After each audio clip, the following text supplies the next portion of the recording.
Welcome to FRC Media News for Thursday, May 7th, 2020. I'm Keith Tebow. This week, Mayor Coogan joins us to give us an update on COVID-19 as well as his choice for Fall River's next police chief. Bristol County Sheriff Tom Hodgson recounts the events of a disturbance at the House of Corrections last week. Governor Baker visits a local business on the front line of the PPE supply chain. We speak with a COVID-19 survivor on how she dealt with the disease. And Fall River students without the use of technology will be given some assistance next week. We'll have those and more in just a few moments. Well, it's another week of Fall River dealing with the COVID-19 pandemic. To date, the city has over 650 confirmed cases and will likely get over 700 over the next few days. Some new items this week. Governor Baker's order requiring the use of masks in public went into effect on Wednesday.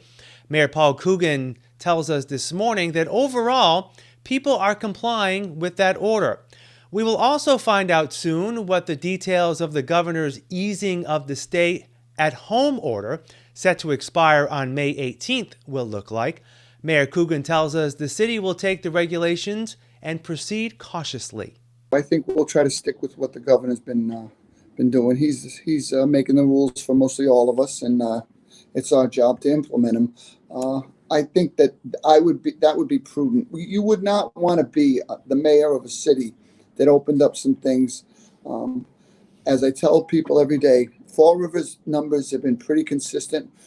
We're actually in a pretty good spot when you look relative to other communities in Massachusetts. Our size, we're in an excellent spot.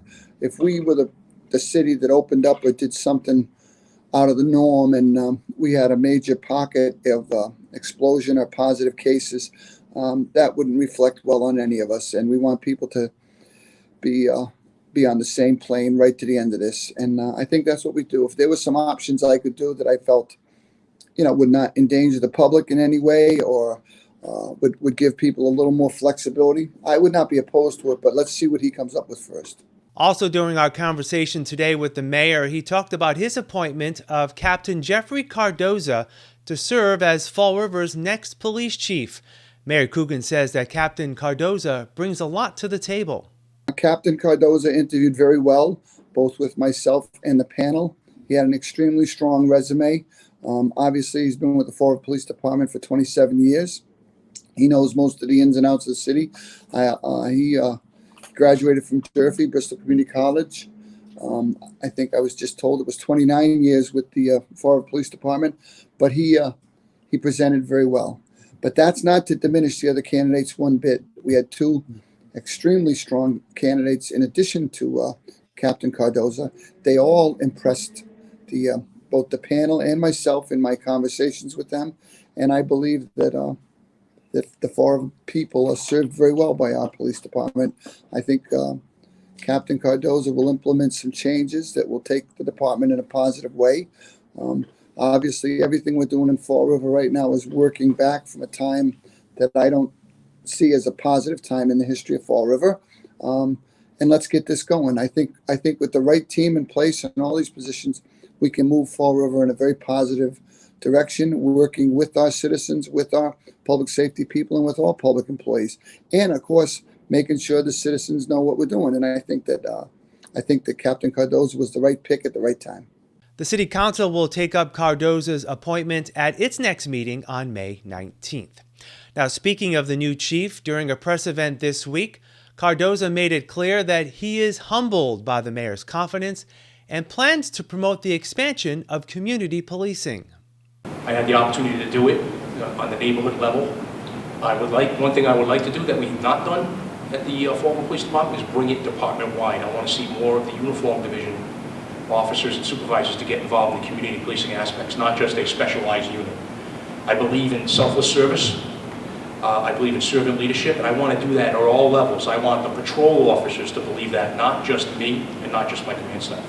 I want to interact with the public. That's how those relationships are built. That's how transparency is built. But I also want to take it a step further. When I go to a neighborhood meeting and stand in front of the folks, listening to them, it's important that we listen. We don't tell people what kind of policing they need. We want them to tell us what kind of policing they want. And it's important that when I'm there and my command staff there, I want those patrol officers that work those cars, even the cars that respond to 911 calls, I want them there. I want them to develop some relationships, some rapport, some understanding of what those people's challenges are in those neighborhoods. We'll be back after we hear of some of the local healthcare job opportunities from the Mass Hire Fall River Career Center. Here are some health-related job descriptions on the latest hot jobs list from the Mass Hire Fall River Career Center. Certified Registered Nurse Anesthesist. Locum Leaders has an immediate need for a full-time certified registered nurse anesthesiologist to administer anesthesia and monitor patients through surgery and to ensure a smooth recovery. Job number 135-45055. Mental Health Counselor Clinician. Southcoast Health System, located at 363 Highland Avenue, has an immediate need for a full-time mental health counselor clinician to provide counseling services for children, adolescents, and adults. Job number 135-45093. In-home nurse practitioner. Landmark Health has an immediate need for a per diem in-home nurse practitioner to perform comprehensive initial assessments, diagnose, and treat patients in the Fall River area. Job number 135-41677. Steppingstone Incorporated, located at 522 North Main Street, has an immediate need for these full and part-time positions. Maintenance worker, job number 135-47017.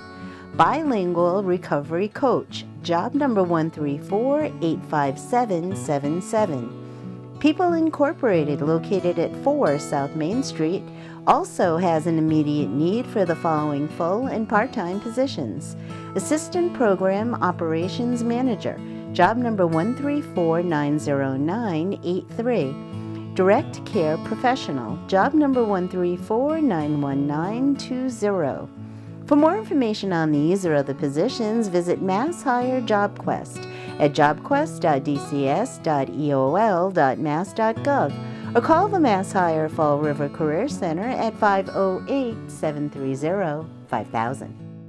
Last week, 10 inmates in the ICE detention center at the Bristol County House of Correction got into an altercation with Sheriff Tom Hodgson and corrections officers. The sheriff tells us that this was the result of corrections personnel responding to a medical call of detainees displaying COVID-19 symptoms. Each of them were interviewed by the medical staff, and each of them indicated at least 2 symptoms that were consistent with COVID-19. Having learned that, obviously the immediate requirement for us by CDC standards and also our protocols is to get them out of that unit so they don't contaminate anybody in the event they are positive, and get them down for testing to isolate them all. So the director told me that when they told them that, they said they're not going to go down and get tested. They read the 10 names. The first guy refused. The others just wouldn't get up and come forward. They read the roll the second time of the 10 names. As they were reading it, one of the individuals went over to the telephone at the other end of the unit and was on the phone. After they read the list, I went down and told the individual, along with another officer who was beside me, said, "You need to hang the phone up. Your name's been called." He refused. I told him again, "You need to hang up the phone. Your name's been called." He again refused a second order, at which point I went to grab the receiver from him, and he pulled the receiver over to his left shoulder and put it up near his mouth, like holding it tightly and yelling, "Don't you put your hands on me. Don't you put your hands on me," as though he were being attacked or being, subdued or whatever, which wasn't happening. So at that point, when he did that, he essentially incited a riot. The sheriff has faced some backlash from state and federal officials into the handling of the incident, as well as his prior treatment of the ICE detainees. He says he looks forward to the release of all the information in this case. The Inspector General's Office of the Department of Homeland Security is conducting the investigation, the independent investigation. When that's finished and completed, the evidence, I'm actually looking forward to getting it out there, because we've had elected officials from the congressional delegation to people in the state to the Attorney General jumping to conclusions, no evidence, that know nothing about this, and basically suggesting that our officers might have done something wrong. You couldn't have had a more perfect operation than we had.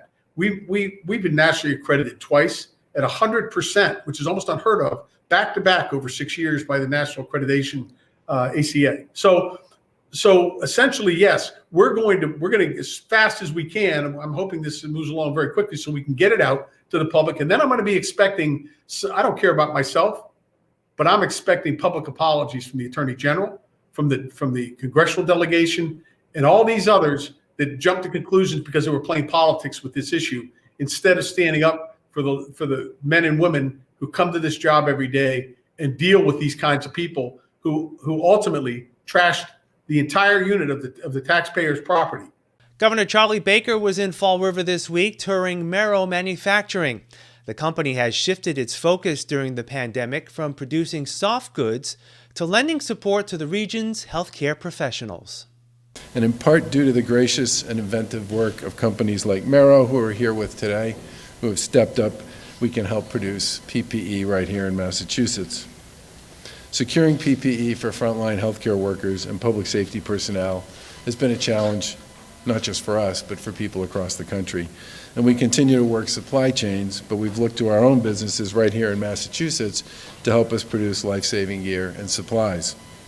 Through some unique partnerships, we've created and funded a program called the Massachusetts Emergency Response Team.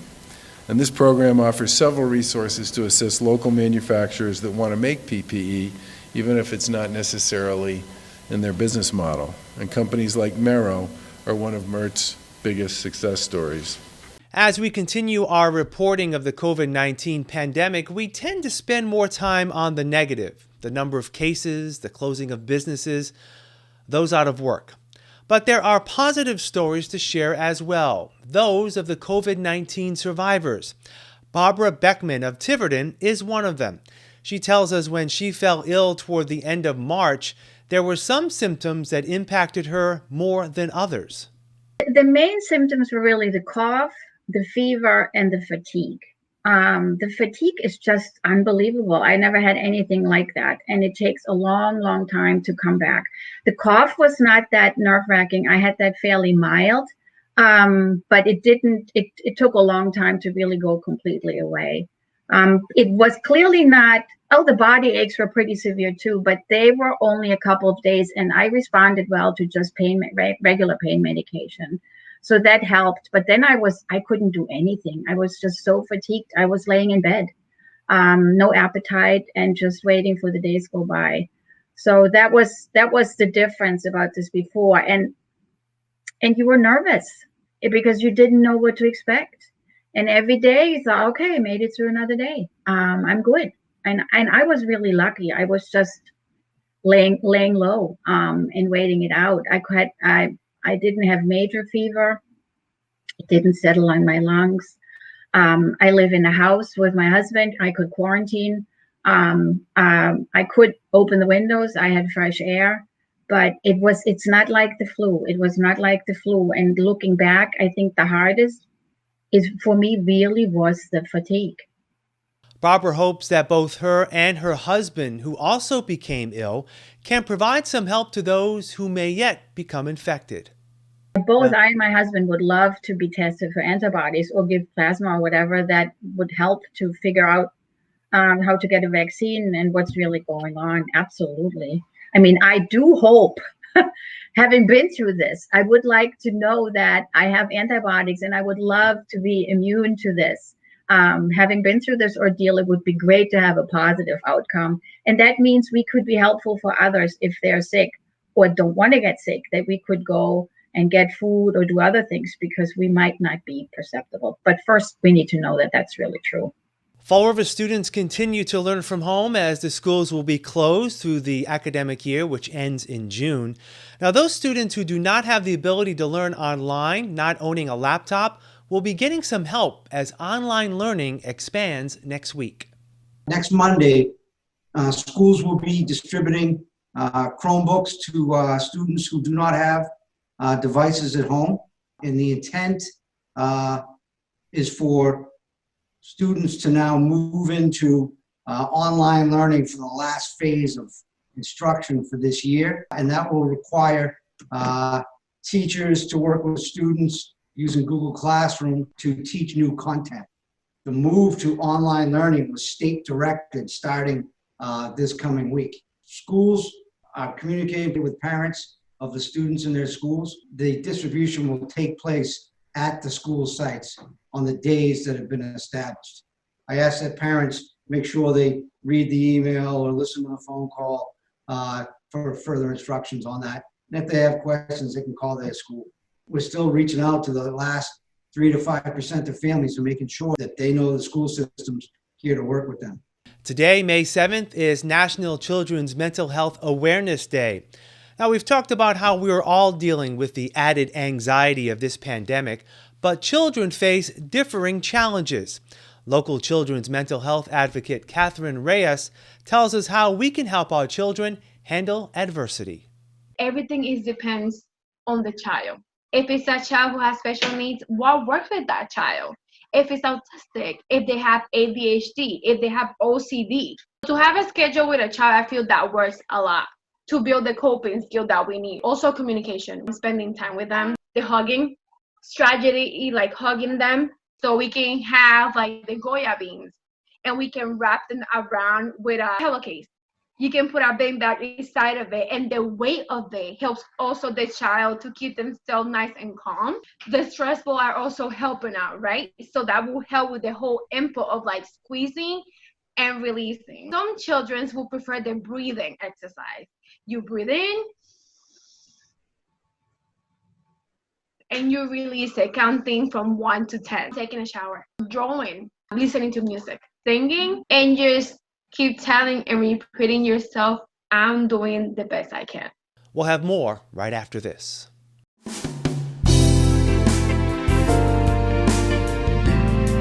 Thank you for considering a homeless pet today. I hope you enjoy what you're about to see, and as always, please feel free to contact the shelter before coming down to make sure that the pets you're viewing are still available for adoption. We can be reached at 508-677-9154. Today we have Paisley. Paisley is a 3-year-old hound. As you can see, she's pretty timid. Paisley gets pretty scared around people, but she comes out of her shell when there's another dog around. So much so that we would really like for her to go to a home with another dog because she would thrive incredibly well. Paisley could really use a family who's going to shower her with love and kindness and just nurture her as much as she needs. We would prefer that she is in a home without children because she's just too timid for that. When she does start to get a little comfortable, she likes to play with leashes and collars and even occasionally your phone. So if you're interested in a sweet, shy little girl, come and see Paisley. When she comes out of her shell, she'll say hi. Hi, welcome to Hot Dogs and Cool Cats. Today we have Nathan. Nathan, he's a 6-year-old, short hair, black and white, as you can see. He's a very outgoing guy. He's definitely not shy about asking for attention. If you in your home have a very well-adjusted, calm cat, that they do just fine together. Dogs are a no. He gets, I wouldn't say afraid, but he gets very irritated by them. So if you'd like to meet Nathan, you can come down to 300 Linwood Street in Fall River, Massachusetts at Forever Paws Animal Shelter. Another one of the great local success stories has been how our nonprofit network of social service agencies continue to step up to meet the community's needs. Now, they can't do this without money. The Community Foundation of Southeastern Massachusetts has raised over $1.7 million in an emergency response fund to help our nonprofits continue to serve those in need. President John Vasconcellos tells us the foundation looks to get money out to these organizations as quickly as possible. What we're looking at are shortfalls around food security, taking care of our elderly, taking care of our immigrant population, and certainly those who are health vulnerable, as well as the homeless. And so there's a lot of intersection and a lot of overlaps amongst those populations. So about 4 weeks ago, we made our first round of grants, about $400,000, to groups very much working in those areas. And we were very quick on our feet to turn around and get that money out there, and also to give those monies in a way that did not have a lot of strings attached. We don't want to burden these folks who are already really busy working, as I am remotely, as you probably are as well, Keith, in a way that allows them to get to the work. So what we're doing is supporting them with unrestricted grants, knowing that they're going to put those monies and those investments and those resources where it is most needed. As we wrap up this week, we want to remind you that our Dinner Time With series continues this Friday at 6 p.m. with a live performance by the local comedy troupe, the Portuguese Kids. Now, if you've seen the Portuguese Kids, you know that they will not disappoint. You can check them out, again, Friday at 6 p.m. on our Facebook page, as well as right here on Channel 95. That's all for this edition of FRC Media News. We invite you to continue to check out our website, frmedia.org, for the latest local information on COVID-19, as well as some of our programs on Channel 95. Now, this program airs Thursday at 6 p.m. and Fridays at 5:30 p.m. For all of us here at FRC Media News, I'm Keith Tebow. We leave you today with a look back at the citywide celebration Wednesday of those healthcare workers on the front lines of the COVID-19 pandemic. Thanks for watching. We'll see you next week.